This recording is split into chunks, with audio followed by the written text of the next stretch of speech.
Good evening and welcome to Mental Health Matters After Hours with me, Dr Audrey Tang. My co-host is Judith Crosier, and this is the show where we take a look at all things mental health and well-being. For our office hours show, that's where we look at workplace wellness, and that's on at 8 a.m. PT, or that's 4 p.m. GMT. But tonight, we are with you to unpack all things in the mental health and well-being arena. Something that co-host Judith and I always talk about is, feeling old, getting old, and that approach to aging. And we have had the most amazing guests on this show to talk about how we can take a healthier approach to this, and tonight's guest is no exception to that.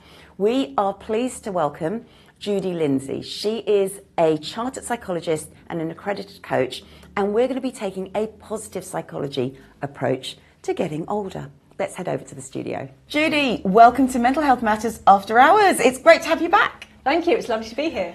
Always great to talk to you, and thank you again for the wonderful workshop you ran with us. Oh, we really enjoyed that. Really fun. It got us thinking about time in a very different way. Yeah. We are going to be thinking about time and the passing of time today, but let's start with a bit on positive psychology. Yep. This is about learning to thrive, but for our viewers who don't know so much about it, do you mind telling us a little bit more about positive psychology and how it can help us? Yeah, a little bit of an introduction on positive psychology. So positive psychology really emerged to drive home the idea that that psychology is not just about fixing what's broken, but that it's about harnessing what's good in our lives and enabling us to live well. So that's what positive psychology is all about. It came out of the humanist movement of the 50s, 60s and 70s, where they were talking about self-actualizing. But actually it was Martin Seligman and Mihai Csikszentmihalyi who really formed this idea of positive psychology.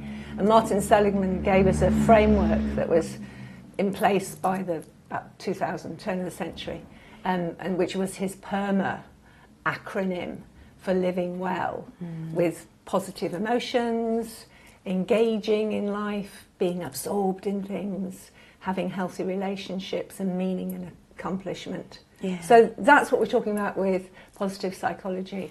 And I think I've said to you before, I love the question, who am I becoming? Yes. Because any adult at any age can ask that question. Yeah. In this moment, who am I becoming? The way I'm living my life, the people I'm spending my time with, where I'm putting my energies, who am I becoming? And the follow-up question, of course, is that who I want to be? Because if I am becoming who I want to be, great, I'm on track, more of the same. And if I'm not, what do I need to change? And pull in the positives. That is a really compassionate approach to change, because so often change is seen as so negative. Don't do that anymore. That's not good for you. We mustn't do that. It's very rule-based, it's very harsh. Yeah. Whereas this one is just that simple question, where is this going to take me, and do I want to be going there? Yeah. Beautiful. Is the way I'm spending my life making me an angry person? Do I want to be an angry person? No, I probably don't. Let's make a change. I love that. And now this relates to our topic of today. We're going to be talking about age and aging, but loneliness is actually quite a key factor. And by the same token of, am I becoming a lonely person? Absolutely. We do have to kind of consider that. So what in general, as well as how we're acting today, do you think we need to consider when it comes to maintaining social relationships as we get older?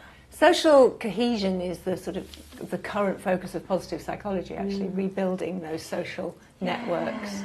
I think underpinning, if I can take a step back and just say that underpinning a lot of the issues that face getting older is a very outdated narrative that it's all about decline. Yes. Which it isn't all about decline. And I think that filters down through the decades. So that every time there's a birthday with a new number at the beginning, it's a potential crisis. I'm going to be 20. It was for me. Yes. I'm going to be 30. I'm going to be 40. And that's because of this narrative that it's all downhill. And it isn't all downhill. I follow CAMCAM, which is the Cambridge Centre for Ageing and Neuroscience, and the neuroscientists are showing that some cognitive abilities decline as we get older.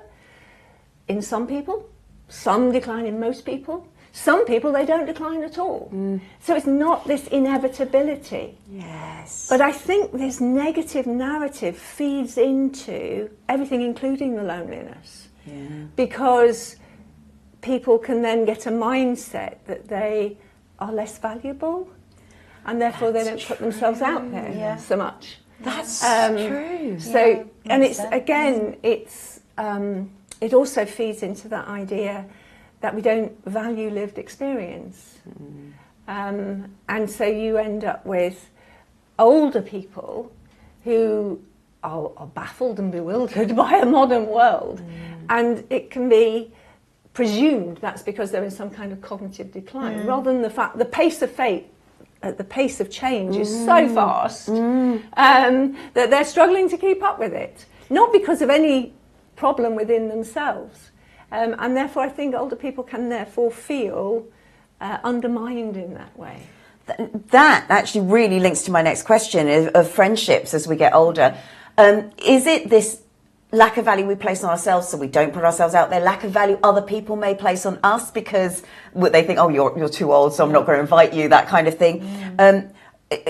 What other issues affect us sort of maintaining friendships as we get older? I don't think there's any evidence that we get less good at maintaining friendships. I've never seen any evidence for that. I mean, statistically, logically, the older or the more years we live, we will lose more people. Yeah. That happens.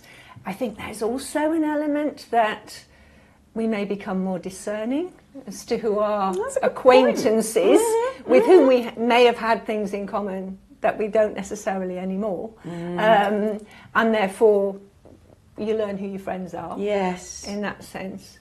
I think the loneliness actually is more about the reduced numbers of social interactions, the little social interactions. Informal stuff, isn't it? The yes. little chats on the street. Yes, absolutely. And I mean, that's post-lockdown. But I think it's also part and parcel of all this mechanisation. So it's a self-checkout instead of a conversation. Yes. On the phone, you know, hello, I'm Claudia, I'm your AI bot. It's not a person. And so the people, the personal interactions, the opportunity for those micro connections are lost. And the less we go out, the less they are opportunities. So I don't think there's any lack of ability to form friendships, make friendships. It's possibly fewer opportunities more than abilities that comes from. That's how I see it. No, I like that. No, that makes a lot of sense. And in an old interview with Esther Ranson, she lost her husband.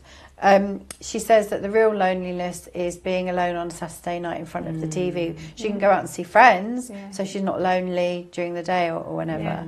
But it's that being at home on your own. And nobody can fill the chasm that is left by a lifelong partner or someone cherished. No one can fill that chasm.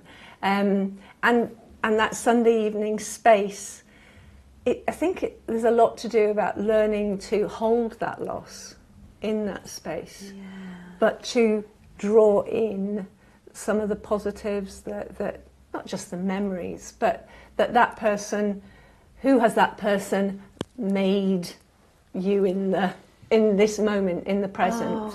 And holding on to that, and some of the older people I know who do sit with that loss, do so well if they can keep that person as part of what they're doing. True.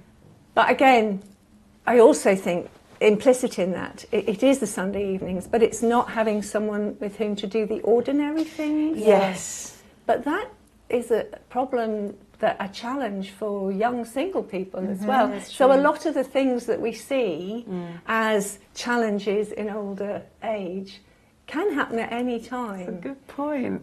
So it's more about society rather than just becoming older, maybe. It's not. Again, it goes back to that narrative, which undermines people because of a number. It's not about a number. It's really not about a number. No. Numbers are important for legal reasons and administrative reasons and biological implications. But it's not about a number, it's about a stage of life. And stages of life, as they change, transitions are hard, aren't they? From any change of life. And what's important is learning to embrace change at any stage and any transition. So, beautiful. It is. And it's Really also reassuring, beautiful. isn't it?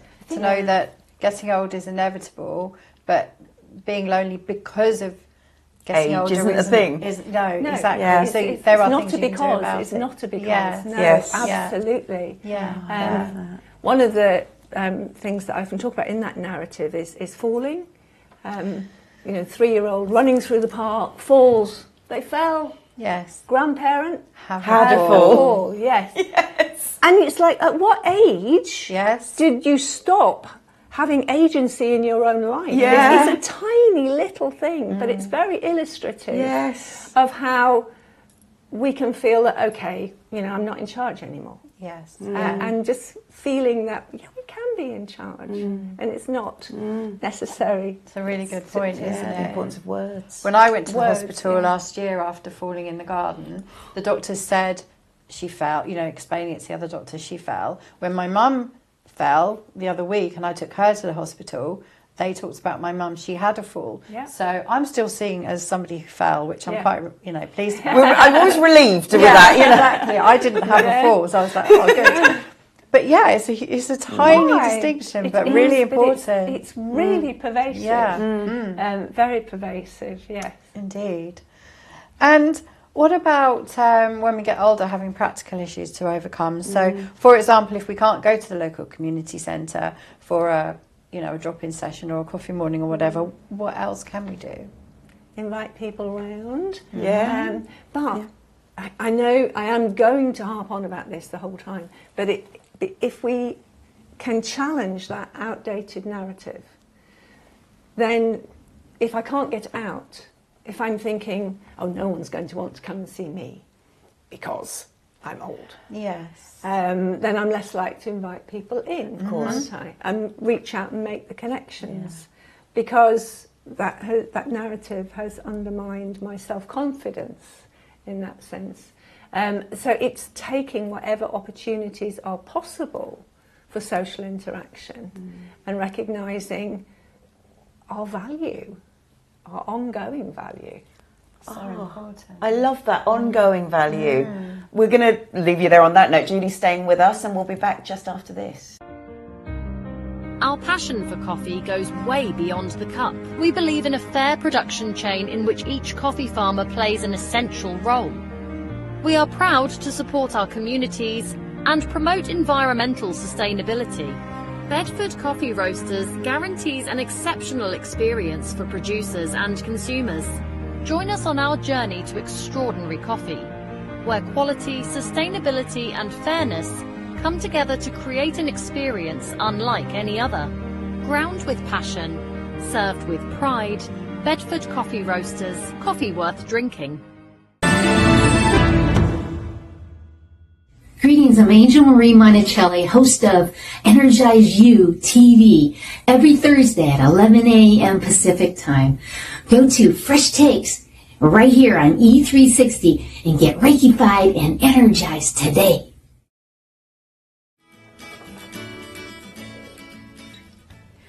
Welcome back to Mental Health Matters After Hours. We're talking with Judy Lindsay. She is a chartered psychologist and an accredited coach, and we're talking about the subject of positive psychology as applied to ageing. And ageing is a privilege. We say it a lot. It is about us beginning to really recognise it. And it is hard. It's so hard because I think there are too many messages out there which is all about anti-ageing and we don't want to get old, and that can't help but affects your mindset. So Judy, what does healthy ageing look like to you? Healthy ageing, I think, is characterised by curiosity. Lovely. Ongoing curiosity and love of learning. So I'm privileged to be a tutor at the Rossi Centre, which is an education centre for adults.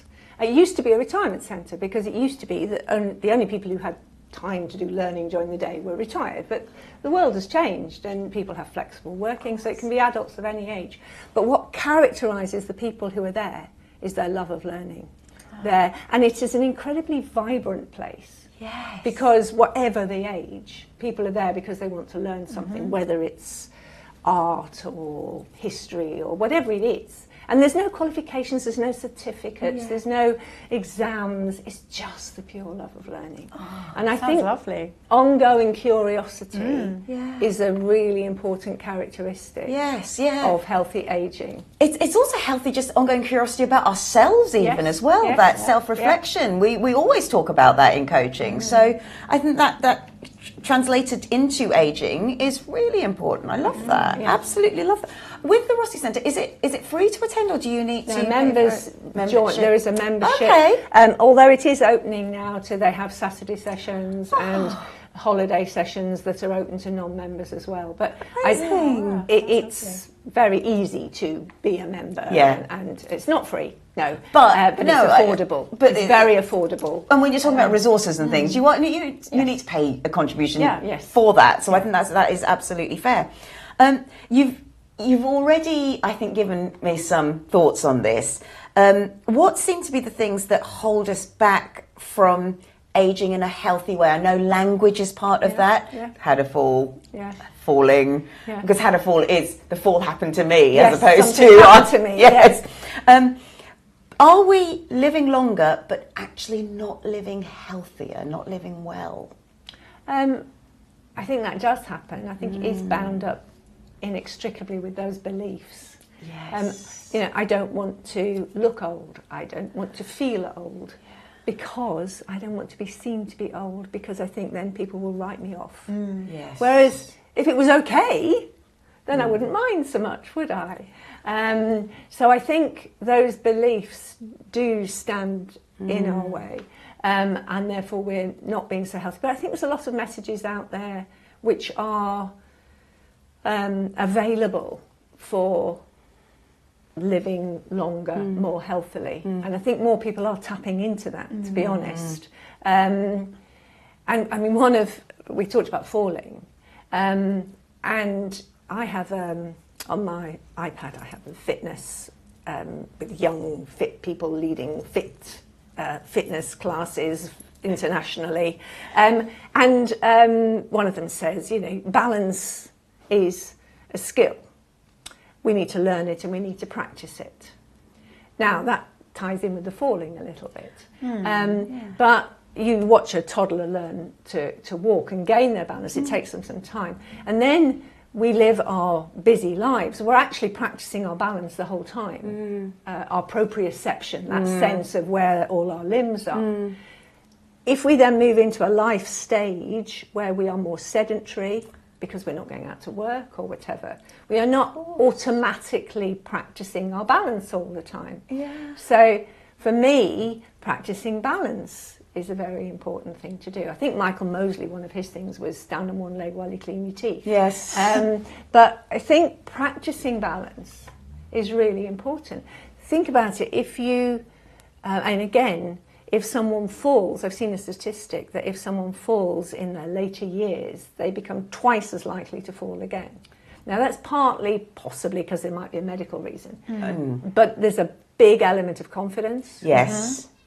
And if we lose our confidence, then we'll go out less often. We won't have the same social connections. And then we're not practicing our balance. And we're not practicing our balance. But so a simple thing to do is actually practice balance that anyone can do. And I think these messages are available as long as people are not too busy to listen.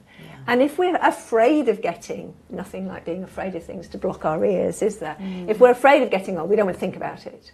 Whereas if ageing is a positive, and we can all practice our balance as we just go through the days, and it changes from day to day. Let's not be afraid of wobbles. Some days I could stand on one leg for what seems like hours, and others I'm all over the place. But that's okay.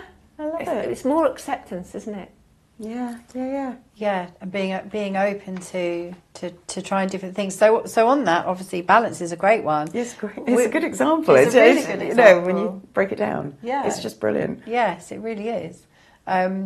My mum would say she fell, nothing to do with balance, she fell over the cat. Yeah. She didn't know the cat was there. So that can happen. And that had a fall. No. She literally fell over the cat. Yeah. Absolutely. We can fall at any age. But it will have an impact. I fell when I was 19 going down some concrete steps. And I can't go down steps quickly. I am a nightmare for commuters.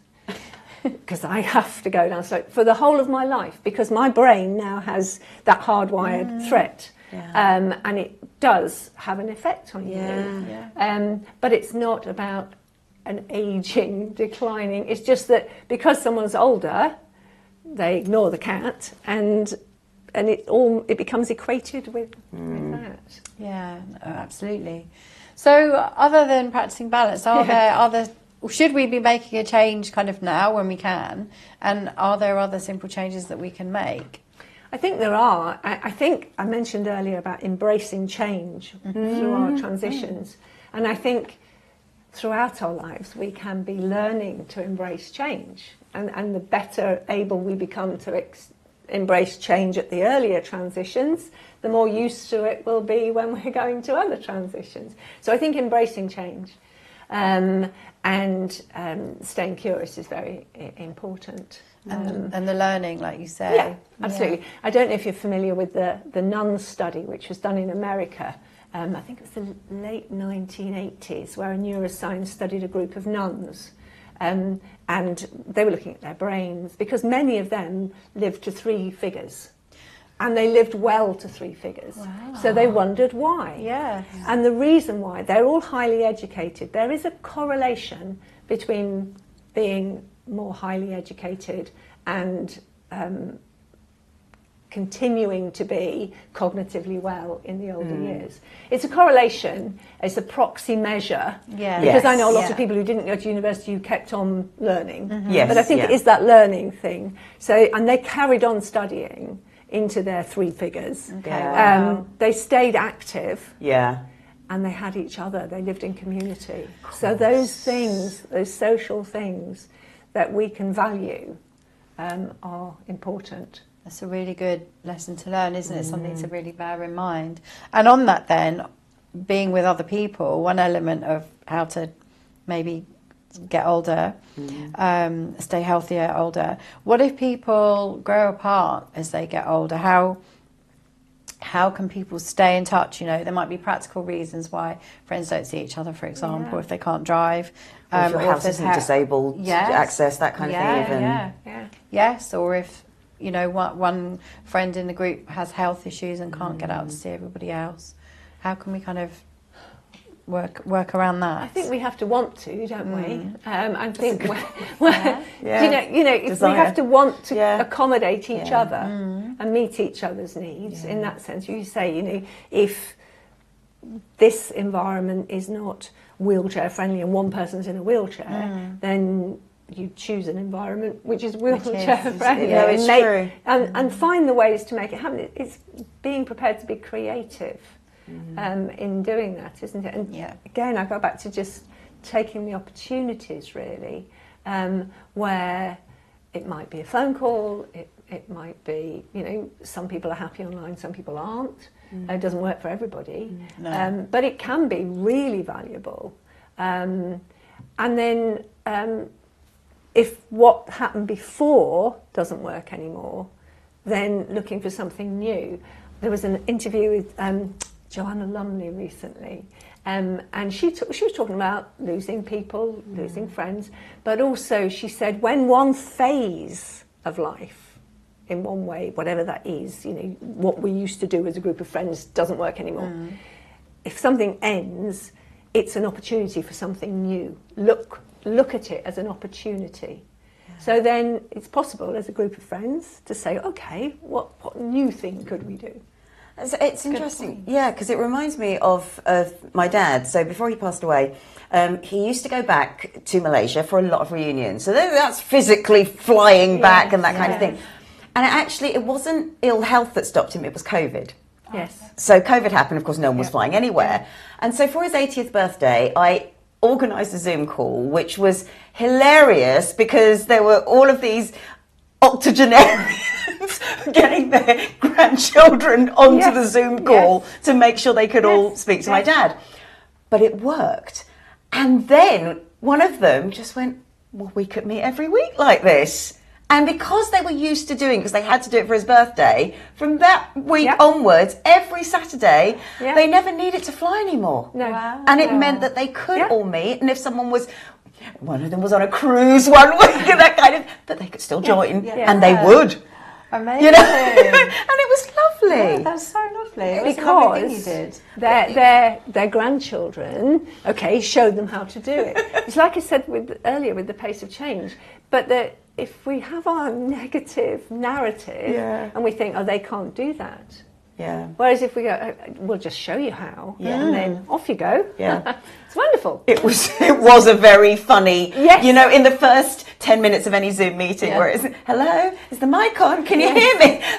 There was that, plus the, no, move it that way, don't hold it to you, don't do that. But we got there. But those of us who have had to get used to Zoom, we're quite comfortable with that now, aren't we? True. You know, it's the... Yeah. Your camera's on. Yeah. Oh my goodness. Sorry. No, we're going But that's to Zoom. That's because of Zoom, not because people are old. Someone put on one of the social media pages that Zoom is like the old-fashioned mediums. Hello? Is anyone there? Can you hear us? We can hear you. And on that note, we're keeping Judy and we'll be back just after this.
Welcome back to Mental Health Matters After Hours. We've got Judy Lindsay with us and we are talking about the many positives of ageing well. And there are many.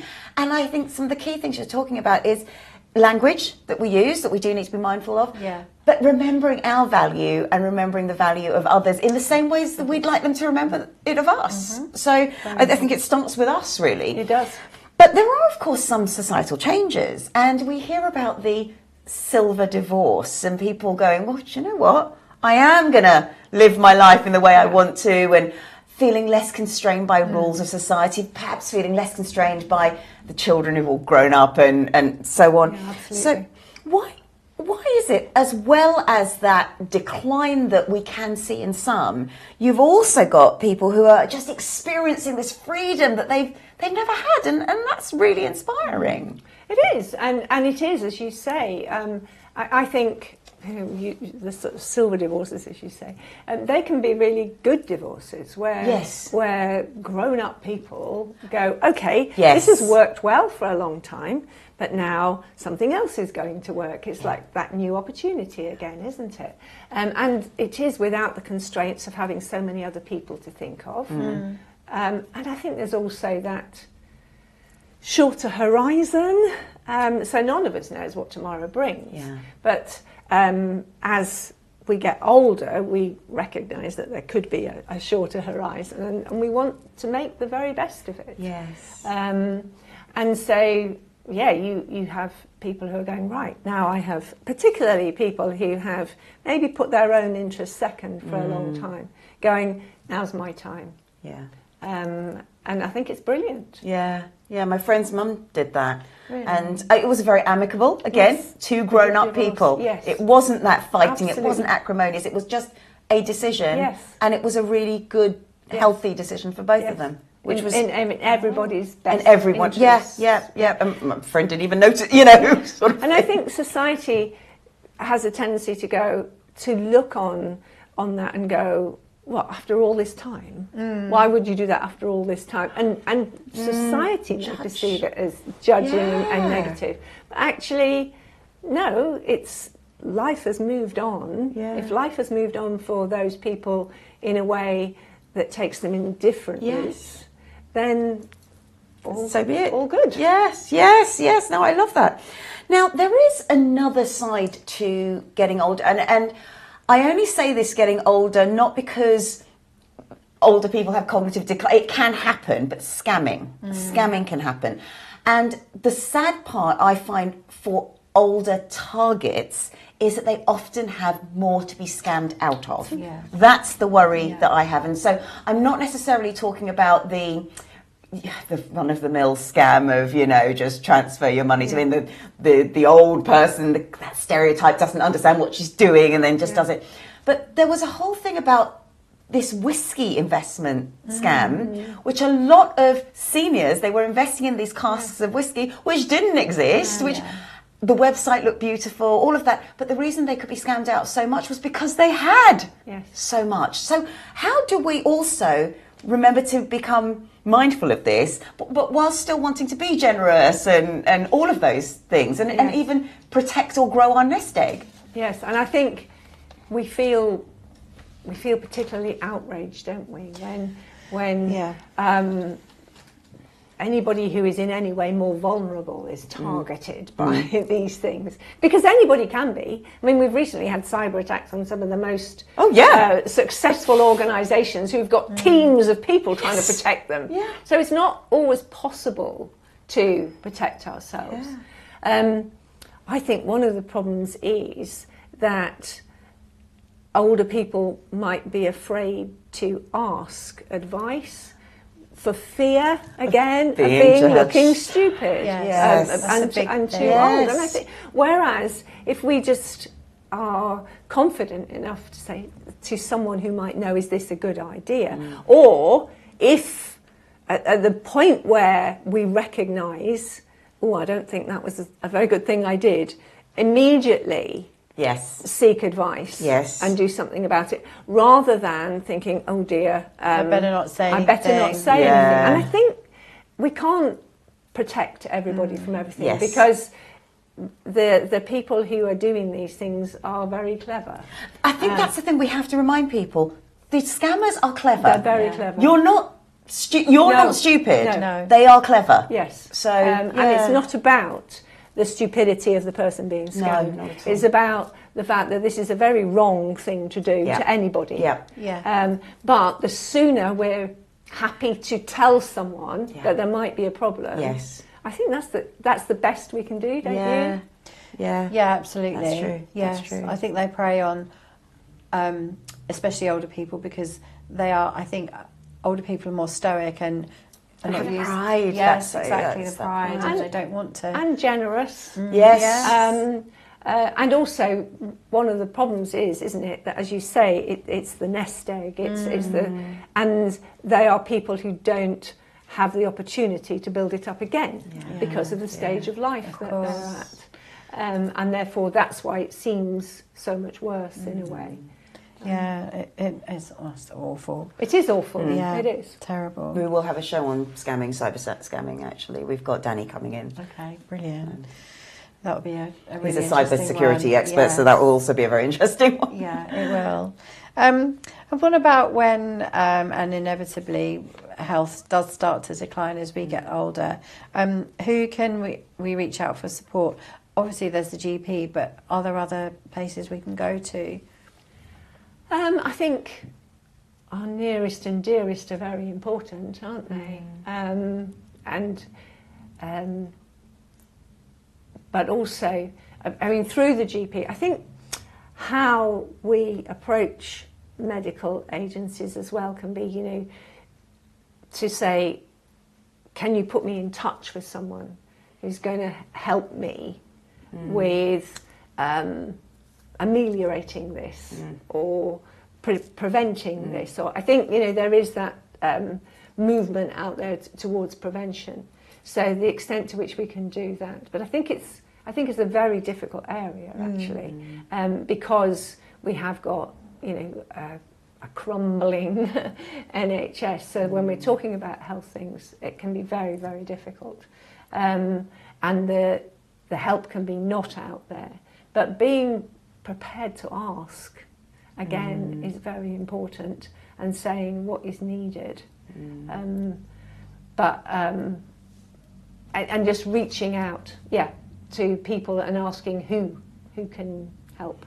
Yeah, and who you used as well, because then that also protects against the networking. scamming thing, doesn't it? That's Because true. you've used them, therefore they must be okay, kind of. Yeah, that's true. But if someone has taken the opportunity for social connections, those connections will be there more. Yeah. But it's a tough one. It's a really tough one. And also part of that is not being fobbed off because it's a condition that is seen to be there because you're getting older. Yeah. So Absolutely. don't always accept that. Oh, Yes. you know, you're getting on a bit, so your back is going to hurt a bit more. Yeah. Well, not always No. because of getting older. There might No. be a reason. Absolutely. Okay. Thank you. So then looking at a healthy retirement, Okay. what does that look like to you? Healthy retirement. Well, retirement's a funny word, isn't it? Well, it Yes. sounds monastic, you know. Yes. Am I going to retire from the world? Yes. And it sounds very which- final. It does. And some, but actually, I suppose what we mean by it usually is stopping earning, working for a wage is kind of what we mean by it, isn't it? And some people choose to retire, some people choose not to retire, some people can't afford to retire. Yeah. And it's going to look very different for every individual. That's what it's going to be. But actually, I think, you know, I mentioned earlier Martin Seligman's PERMA. I think the characteristics of a good retirement could be fitted into that framework. Yeah. Positive emotions, engagement, something which is absorbing, having healthy relationships, meaning, really important to have meaning in our life, and accomplishment. And accomplishment doesn't necessarily have to be, you know, winning an Oscar. No. For some people, accomplishment is washing the pots. Yeah. You know, I got that done today. Whatever it is, and that's at any stage of life. I'm not talking about. Yeah. So I think actually that framework for living well that we talked about at the beginning that fits any age Beautiful. actually works really well for a retirement. Making sure there are things which are absorbing. Making sure there is meaning and the opportunity for some form of accomplishment. I think Are really important. that really links nicely with everything that you've been saying about the word retirement, and what we really mean by that is stopping work. Yes. Yeah. And if you are blessed enough to be able to stop work early, then you fill your life with exactly the same things. That's what I was thinking. Positive emotions, relationships, and so on. But with slightly more choice. Yeah, it's true. As well than when you're having to do the 9 to 5 or whatever it is. There are fewer choices then, so there is a greater choice, but it's using that choice well, isn't it? But it's good also to have that kind of focus, you know, thinking every day, am I doing something that is an achievement? Am I doing something to fulfill all those, rather than just having a whole load of empty, which I think a lot of people do feel once they retire. Yeah. Now what? You know, Yes. and I've heard that quite a few times. Absolutely. But isn't that rooted in that narrative? Yes. That What can I do? Now I'm old. Kind of, Yeah, Okay, exactly. that's it now. Yes. Which of course it isn't. Yeah, no, and yes, and I think that more and more people retire, maybe younger as well, so they have more time to do other things and be fulfilled in different ways. Yeah, you make it sound like it's a really exciting stage. can't wait. Yeah, exactly. But it's every stage. Yes. Yeah. That's what I'm trying to say. We shouldn't characterise one bit as being so different from any other bit, because there are challenges at every age and stage. And at all the stages, these different challenges have to be met. And it's just another stage. Yeah. Which is it's so lovely to think that as well, that you're not reaching the kind of the end stage, it's just another stage, and there might be more stages after that, so it's a real positive way of looking at it. Thank you. Where can we learn more about you?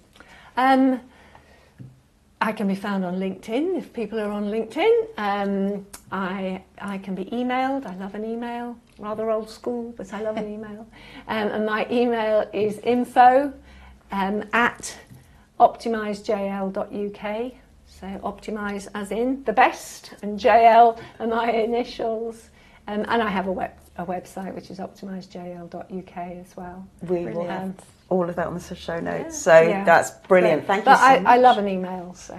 Oh, there you go. Now we know. We are actually going to let Judy do today's Test the Trend, so let's head over.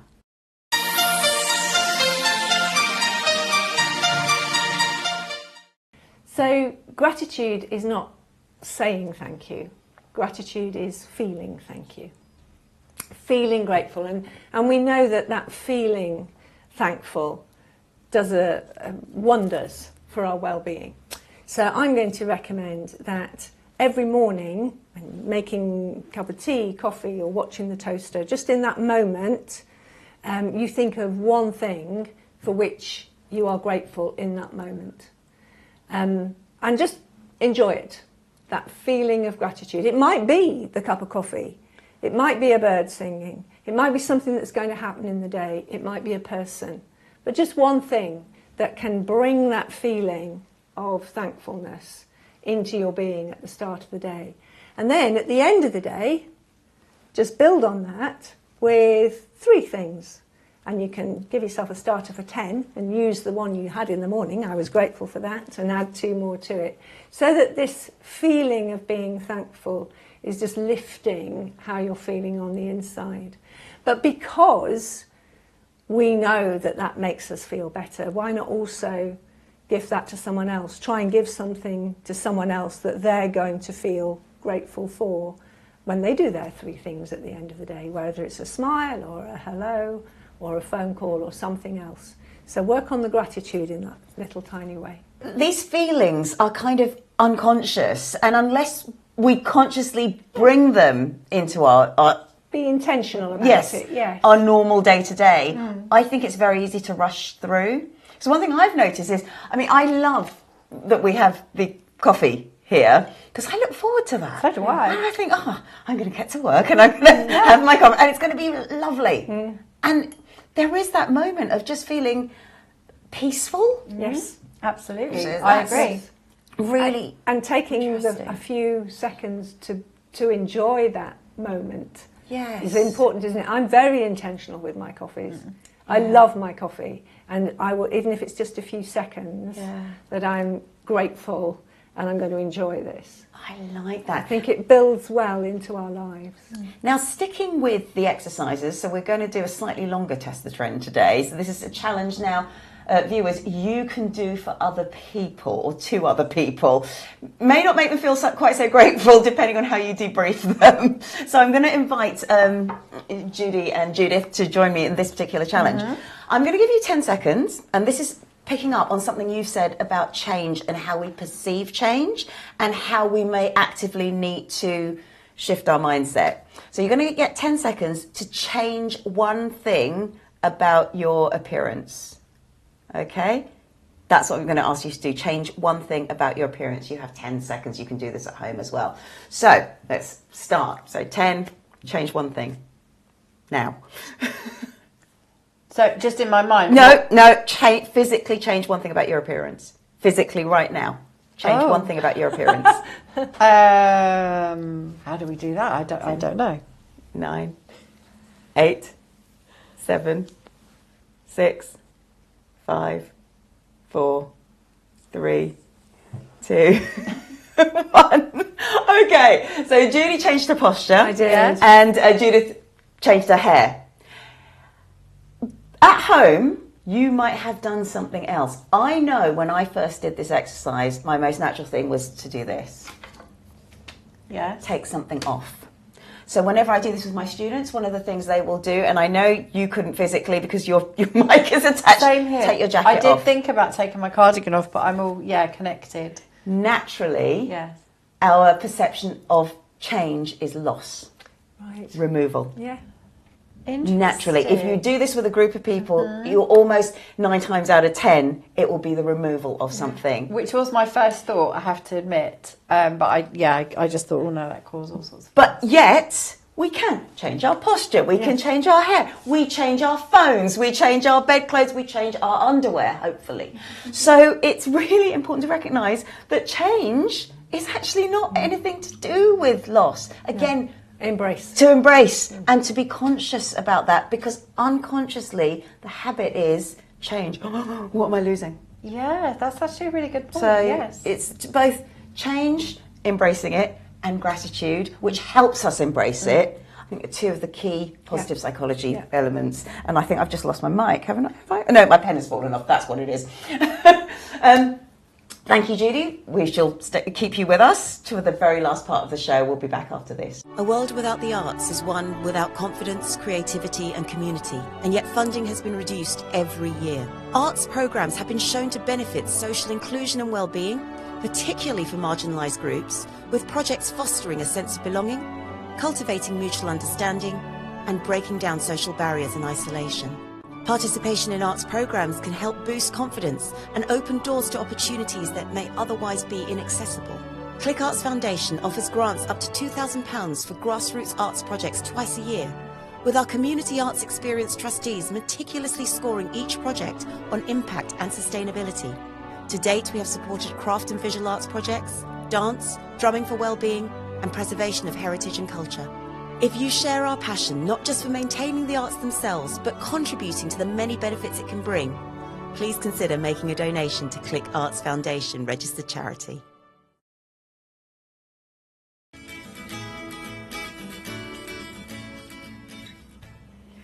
Welcome back to the last part of the show. I love this because it's been such a fascinating and uplifting show.